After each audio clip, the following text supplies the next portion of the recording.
네, 오늘 말씀은 사도행전 28장 맨 마지막 구절입니다.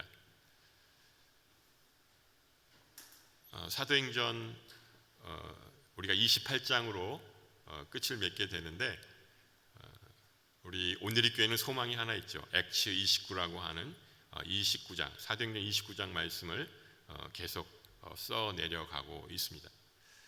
그래서 오늘 말씀을 통해서 우리가 하나님 나라와 또 액츠 29의 그 비전을 다시 한번 이렇게 돌아보면 좋겠습니다. 사도행전 말씀은 참 이게 읽으면 읽을수록 굉장히 도전이 되는 말씀이고, 또 사도 바울의 그런 삶을 통해서 우리 모두가 다 그런 선교적 삶, 이런 선교적인 그 공동체로서 우리가 나아가겠다. 아마 하영조 목사님도 그런 소망에서 사도행전적 교회로 바로 액츠 29라고 하는 것을 우리에게 말씀해 주신 것 같습니다. 오늘 말씀은 이제 사도 바울이 이제 제수의 몸으로 로마에 도착을 합니다. 이제 감옥 선교라고도 얘기를 하는데, 근데 우리가 생각하는 그런 교도소, 감옥은 아니고요. 이제 가택 연금 상태에 놓여 있게 된 것입니다. 그러니까 우리나라도 이렇게 죄를 짓게 되면 저 제주도로 귀향 가잖아요. 그러면 이렇게 집 한 채를 이렇게 얻어서 이제 그 보통 이제 군인들이 이제 지키고 이제 밖을 못 나가게 막죠. 그런 이제 가택 연금 상태라고 하는데, 아마 이제 그런 상태로 로마에 우리 사도 바울이 도착하게 된 것입니다. 사실 이 사도 바울은 평소에도 로마에 너무너무 가고 싶어 했습니다. 지금으로 따지면 이태리죠. 이탈리아. 네, 지금도 이 로마는 모든 세계 사람들의 이 로망입니다. 한 번씩 다 가고 싶어 하죠. 근데 그 당시 사도 바울이 가고 싶어 했던 이유는 뭐냐면 이 로마가 전 세계의 중심이었거든요. 그러니까 세계 모든 사람들이 다 로마로 모여들었습니다. 사도 바울의 소망은 땅끝까지 이 복음을 전하는 일이었죠. 그러니까 로마에 가서 복음을 전하면 온 열방에 복음이 전파될 것이다. 이런 생각을 갖고 있었습니다. 그래서 로마에 가서 마음껏 이 복음을 전하고 싶었습니다.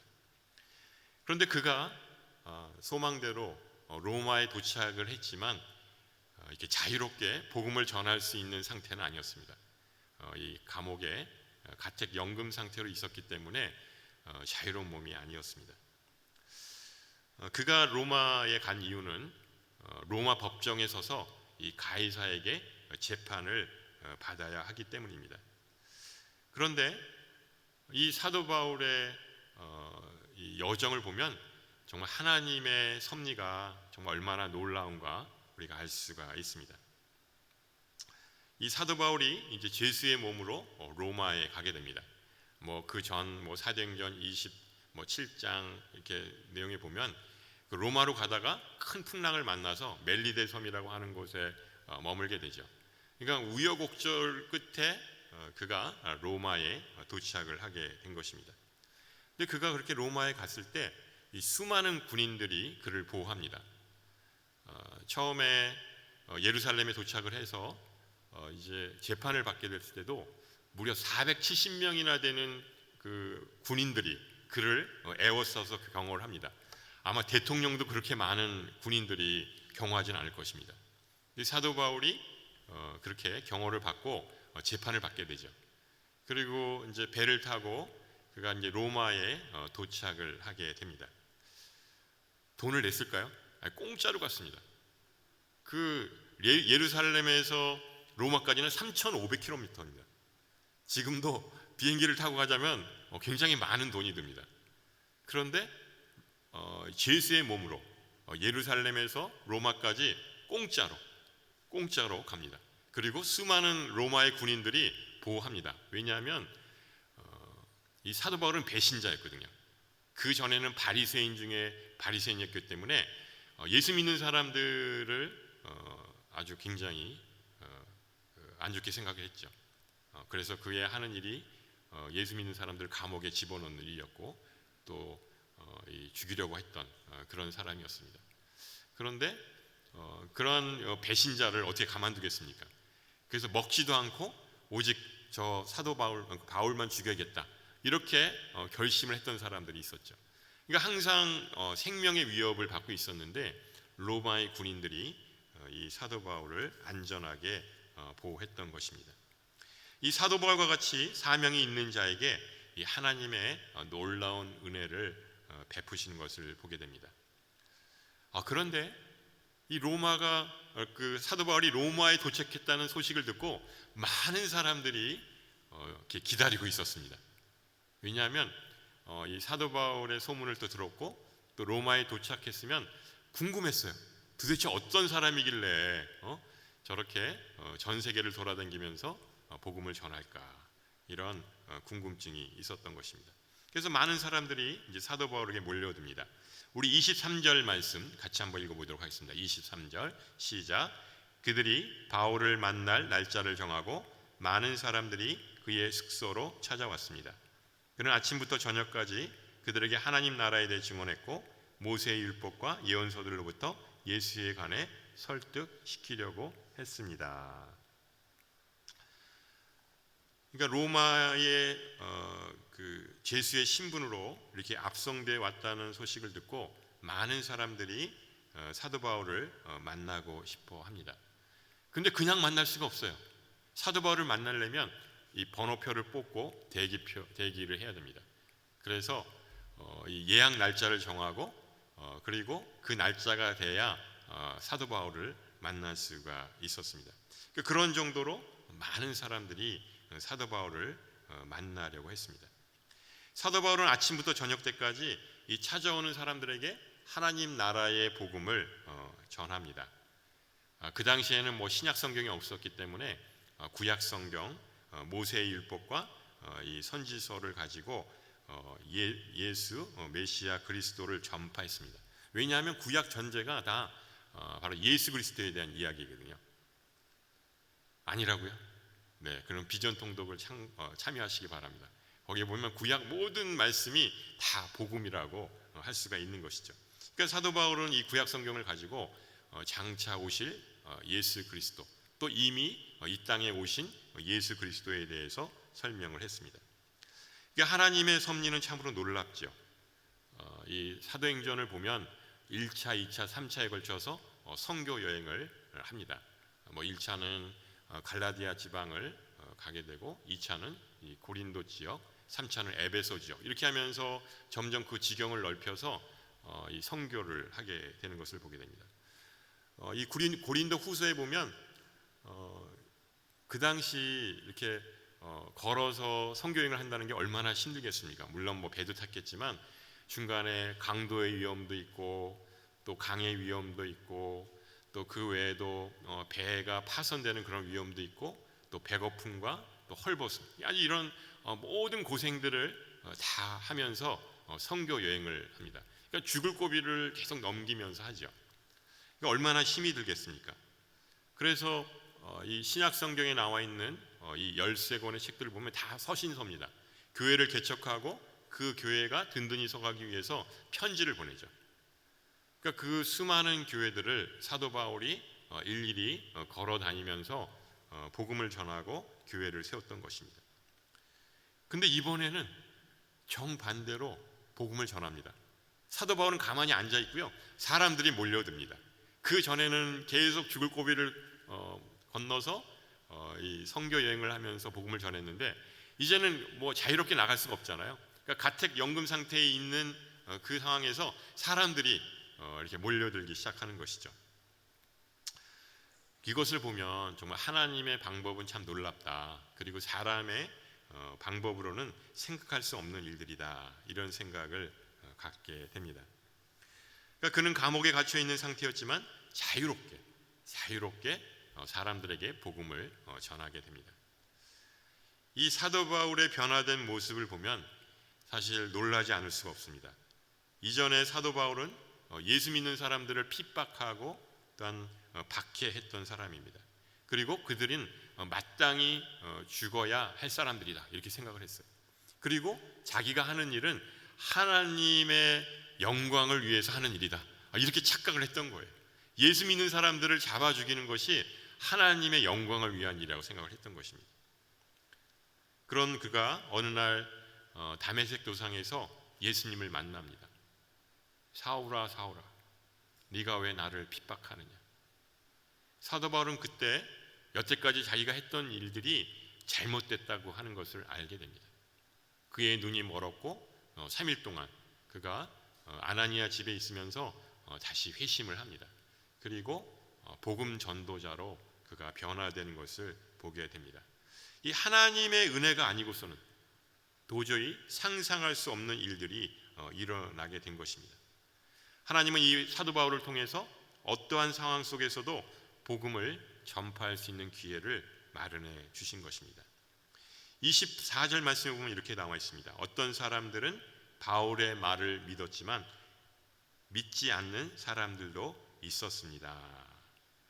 그러니까 그는 자기를 찾아오는 사람들에게 최선을 다해서 하나님 나라의 복음을 전했습니다. 근데 그 중에는 바울의 말을 믿는 사람도 있었지만 믿지 않는 사람들도 있었다고 말하고 있습니다. 사도 바울이 선교 여행을 하면서 전 세계를 돌아다닙니다. 심지어는 이 헬라 문화의 중심지인 아테네에서 거기서도 담대하게 복음을 전합니다. 광장이나 회당이나 이 말씀을 선포하면 수많은 사람들이 몰려와서 예수를 믿는 역사가 일어났습니다. 그러나 믿음은 누구에게나 허락된 것이 아니죠. 사람이 전도를 하지만 결국 하나님의 은혜가 아니면 예수를 믿을 수가 없는 것입니다. 사도 바울도 그런 면에 있어서는 하나의 도구로 쓰임 받을 뿐입니다. 최선을 다해서 복음을 전할 뿐입니다. 이 복음의 씨앗이 그 심령 안에 심겨져서 자라게 하시고 또 열매 맺게 하시는 분, 그것은 오직 하나님 한 분뿐입니다. 25절에서 27절 말씀을 보면 이렇게 나와 있는데요, 우리 같이 한번 읽어보도록 하겠습니다. 시작. 그들이 서로 의견이 엇갈린 채 떠나려 하자 바울이 한마디 덧붙였습니다. 성령께서 예언자 이사야를 통해 여러분의 조상들에게 하신 말씀이 옳습니다. 이 백성들에게 가서 말하라. 너희는 듣기는 들어도 깨닫지 못하고 너희가 보기는 보아도 알지 못할 것이다. 이 백성들의 마음이 무뎌지고 귀는 듣지 못하고 눈은 감겨 있다. 이는 그들이 눈으로 보고 귀로 들으며 마음으로 깨닫고 내게 돌아와 고침을 받지 못하게 하려는 것이다. 이 말씀은 이사야서에 나와 있는 말씀이죠. 그래서 사도 바울이 인용합니다. 너희가 하나님의 말씀을 귀가 있어 듣기는 듣지만 깨닫지 못하고 또 눈이 있어도 맹인처럼 보지 못한다.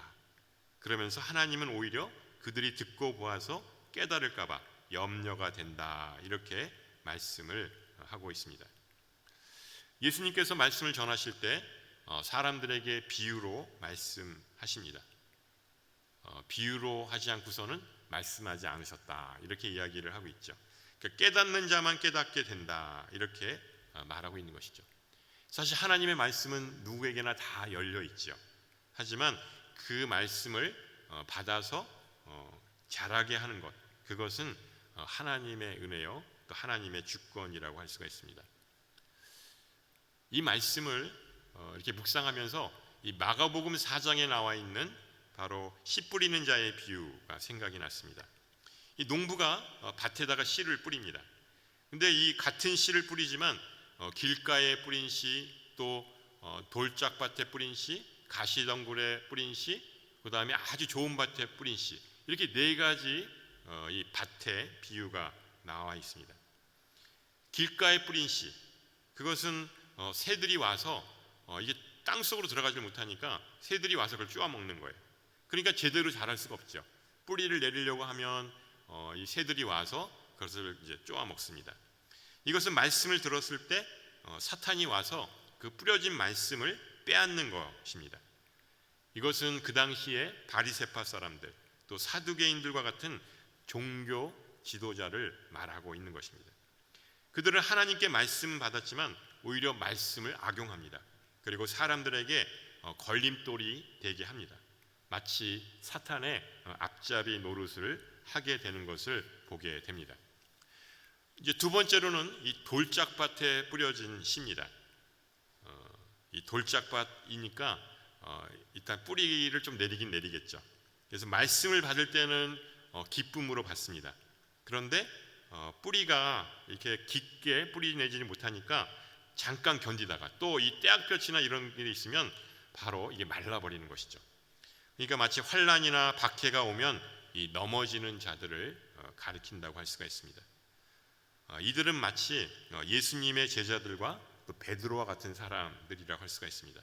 그러니까 하나님의 말씀에 관심을 가져서 제자가 되었지만 자기에게 어려움이 있었을 때 또 예수님이 십자가에 달려 돌아가실 때 다 도망가 버리잖아요. 그러니까 금방 자기의 유익을 먼저 구하는 자들, 이 어려움이 닥칠 때는 나만 살아야겠다 뭐 이런 생각을 갖게 되는 사람들이죠. 이 세 번째는 이 가시덤불에 뿌려진 씨입니다. 이들은 말씀을 받기는 받지만 이 세상의 염려 또 재물의 유혹 등으로 인해서 말씀을 막아서 결실을 막는 것입니다. 이 성경에 나오는 이 부자 청년 또 빌라도나 헤롯과 같은 인물이라고 할 수가 있습니다. 저는 여태까지 살면서 철저하게 율법을 지켰습니다. 제가 이러면 구원을 받아야 되지 않겠습니까? 예수님께서는 뭐라고 하셨습니까? 내가 한 가지 부족한 것이 있는데 그건 네가 가진 것을 모두 팔고 나를 따르라. 모든 재산을 가난한 사람들에게 나누어 줘라. 이렇게 얘기를 하지 않습니까? 그럴 때 그 부자 청년은 근심하여 돌아갔더라. 자기의 모든 것들을 내려놓지 못하는 것이죠. 또 빌라도는 어떻습니까? 예수가 무죄인 줄 알았지만 자기 자리를 지키기 위해서 이 구원받을 기회를 포기해버리고 말았던 것입니다. 마지막으로 좋은 땅에 뿌려진 씨, 이것은 말씀을 받고 잘 자라서 30배, 60배, 100배의 열매를 맺는 자들입니다. 제가 이곳에 이사를 와서 저희 집 뒤에 있는 텃밭에다가 이렇게 그 야채, 그 채소 모종들을 심었습니다. 근데 너무나 신기한 것은 뭐냐면 제가 아침마다 일어나서 물만 줬거든요. 그랬더니 뭐 토마토, 그다음에 호박, 그다음에 또 가지, 뭐 주렁주렁 열리는 거예요. 야, 정말 신기하다.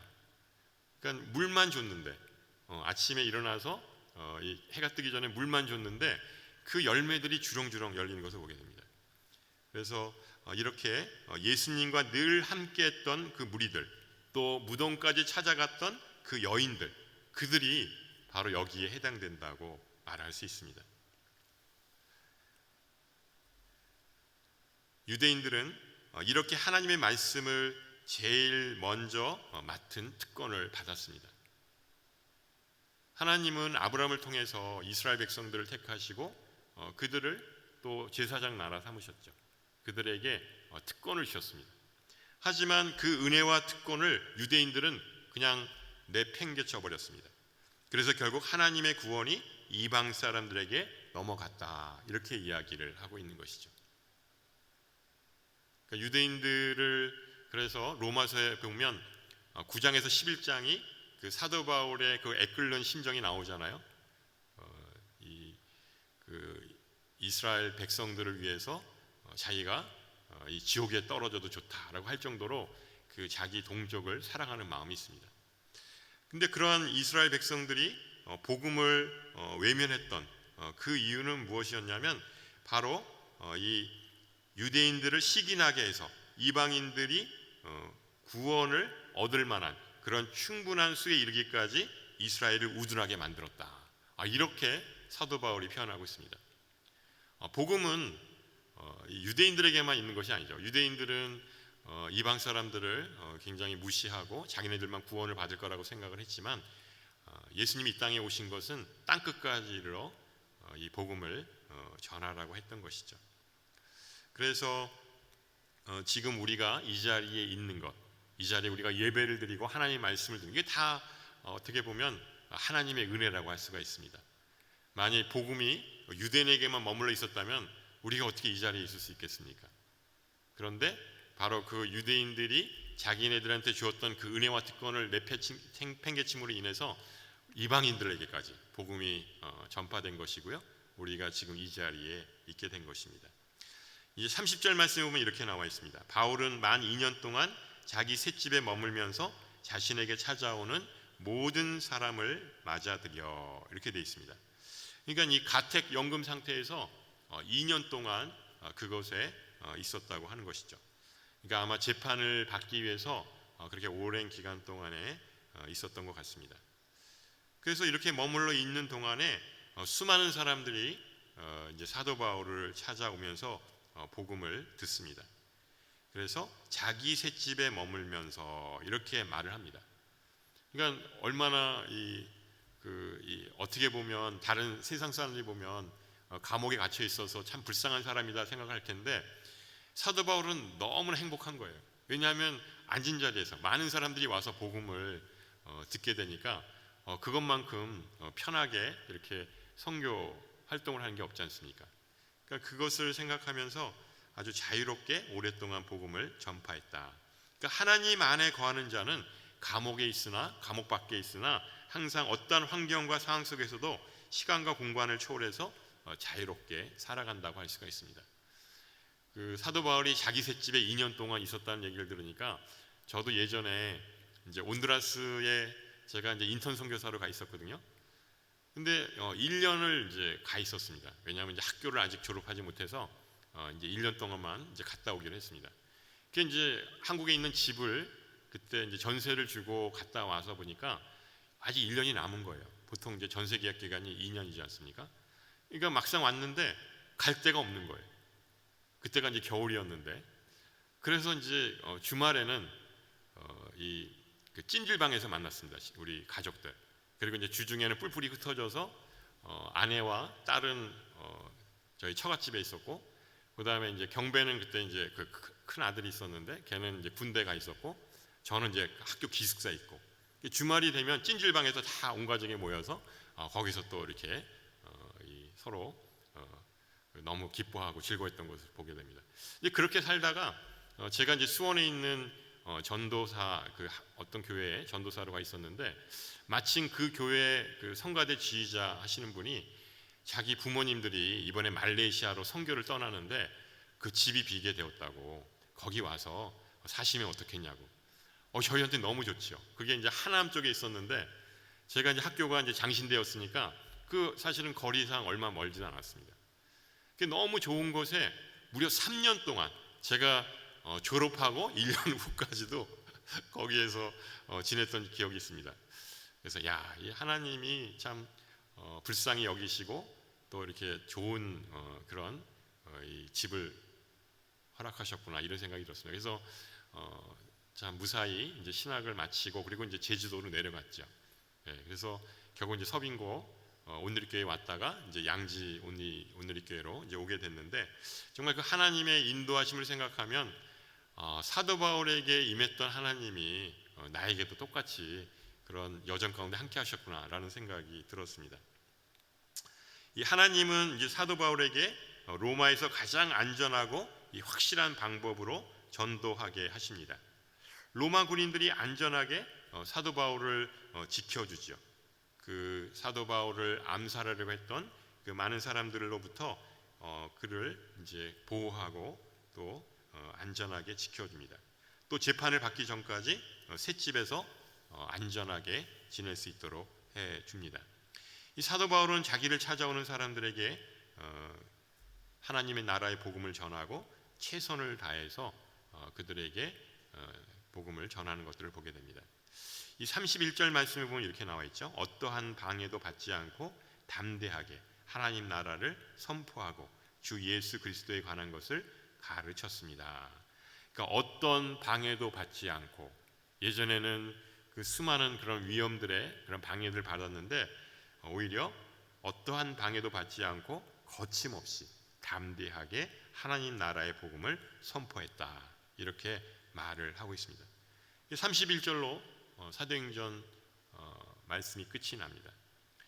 잘 아시지만 이 로마는 300년 후에 이 기독교를 국교로 인정합니다. 그리고 전 세계에 복음을 전파하는 그런 모판이 됩니다.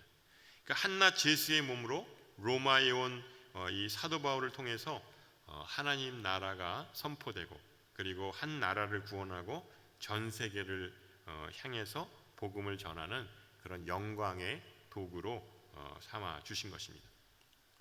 오늘의 교회도 올해 이제 37주년이 되었습니다. 하용조 목사님을 통해서 사도행정적 교회라는 그런 기치를 걸고 시작을 했습니다. 오늘의 교회 성도가 몇 명인지 아십니까? 7만 5천 명입니다. 어마어마하죠. 대형 교회가 되었습니다. 그러나 이렇게 많은 숫자가 모인다는 것이 자랑이 아닙니다. 사도행정적 교회의 모습으로 변함없이 액트 29를 써내려가는 것, 이것이 바로 우리에게 앞으로 주어진 숙제입니다. 지금 우리들은 한국교회의 참담한 모습을 보게 됩니다. 이런 와중에 이 건강한 교회로 또 선교적 교회로 이 오늘의 교회는 그 사명을 다하려고 노력하고 있습니다. 또 하 목사님이 떠나신 지도 한 11년이 되었습니다. 그러니까 오늘의 교회 성도들 모두가 이 하 목사님의 유지를 잘 받들어서 계속 건강한 교회로 또 사도행정적 교회로 나아갔으면 좋겠습니다. 그러기 위해서 우리의 기도가 절실히 필요합니다. 요 밑에 지하 1층에 가시면 시안홀이라고 있는 거 아시죠? 24시간 중보 기도처입니다. 이 시안홀의 뜻이 뭔지 아십니까? 시안 그러면 사실 그 중국의 지명이 생각이 나지 않습니까? 그런데 뭐 그런 뜻도 있을지 모르겠지만 원래의 뜻은 시몬과 안나와 같이 주님이 다시 재림하시는 그날까지 기도하는 곳이라는 것이죠. 시몬과 안나가 어떤 사람이었습니까? 그 성전에서 무려 평생을 기도합니다. 왜 기도했죠? 메시아 예수 그리스도가 다시 그러니까 오실 때까지 아기 예수로 오실 때까지 그들이 기도했던 것이죠.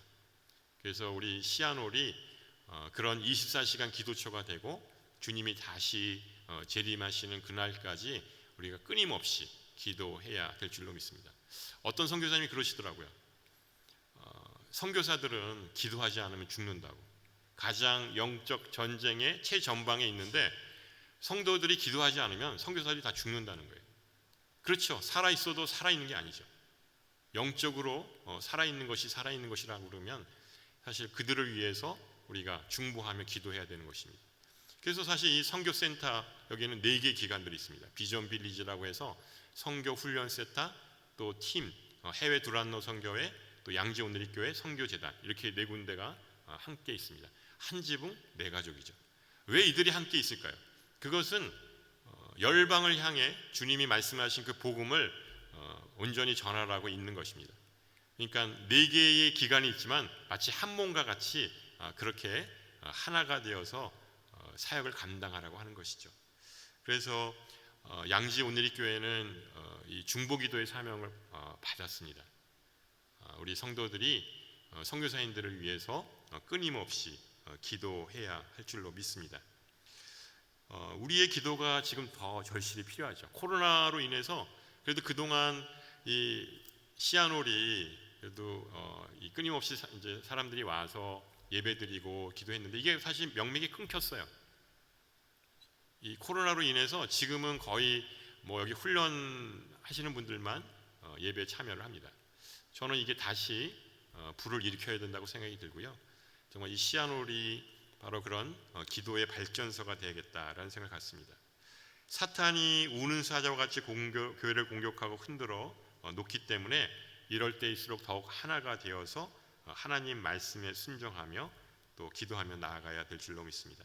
이 음부의 권세가 틈타지 못하도록 이 하나님께 영광을 돌리며 빛과 소금의 역할을 다하는 오늘의 교회가 될 수 있기를 주님의 이름으로 축원합니다.